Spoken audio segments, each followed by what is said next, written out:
चलो बच्चों, let's read the question. The question is cells observed by Robert Hooke in the thin section of cork where only A में है cell wall, B में है cytoplasm and cell wall, C में है nucleus and cell wall, D में है protoplasm. तो आइए देखते हैं हम इसका की कंसेप्ट. तो अगर हम बात करें इसके की कंसेप्ट की, तो इसका की कंसेप्ट हो जाएगा सेल. तो अगर हम सेल की बात करें तो सेल को क्या कहा जाता है? It is the fundamental unit of life.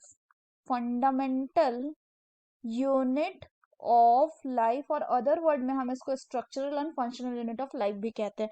जो सेल है बच्चों, इसको डिस्कवर करने का क्रेडिट जाता है रॉबर्ट हुक को. तो रॉबर्ट हुक की अगर बात करें तो इन्होंने इन द ईयर 1665 ऑब्जर्व किया था. किसको? इन्होंने आपका ऑब्जर्व किया था कॉर्क को अंडर ए सिंपल माइक्रोस्कोप.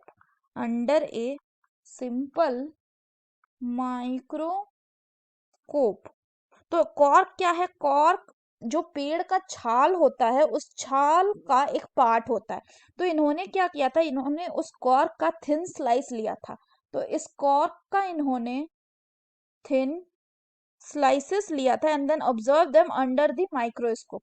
तो इन्होंने क्या देखा? अगर हम बात करें इनके ऑब्जर्वेशन की, तो इन्होंने देखा कि कुछ बॉक्सेस टाइप के स्ट्रक्चर, या हम कह सकते हैं कि कंपार्टमेंट्स टाइप के स्ट्रक्चर, कंपार्टमेंट्स टाइप के स्ट्रक्चर प्रेजेंट थे. किसमें? इन दी कॉर्क स्लाइस. और ये जो बॉक्सेस थे, ये बॉक्सेस कैसे दिखते थे? This boxes appear like a honeycomb. मधुमक्खी के छत्ते की तरह दिखते थे. like a honeycomb. इन्होंने ये भी देखा कि एक जो बॉक्स है वो दूसरे से सेपरेटेड होता है बाय वॉल और पार्टीशन. तो इन्होंने हर एक ईच बॉक्स के लिए क्या टर्म दिया? कॉर्क. तो इन्होंने कुछ देखा कि कुछ इस तरह का जो ये स्ट्रक्चर है, ये इनको दिखा. कुछ इस तरह के स्ट्रक्चर्स जो आपका हनीकॉम्ब का स्ट्रक्चर होता है, सिमिलर स्ट्रक्चर. एक जो बॉक्सेस है, इसको इन्होंने नाम दिया सेल. लेकिन एक्चुअली में इन्होंने क्या ऑब्जर्व किया था? एक्चुअली इन्होंने देखा था कि एक बॉक्स जो है ये दूसरे से सेपरेटेड है एक स्ट्रक्चर से, जिसको इन्होंने क्या बोला? Which is called as the cell wall. तो actually he observe the cell wall only. So the correct option will be option A, that is cell wall. Cell wall की बात करें तो सेल वॉल जो है ये प्रोकैरियोटिक एंड यूकैरियोटिक में plant cell में मिलता है, और प्रोकैरियोट में ये बैक्टीरिया में भी मिलता है.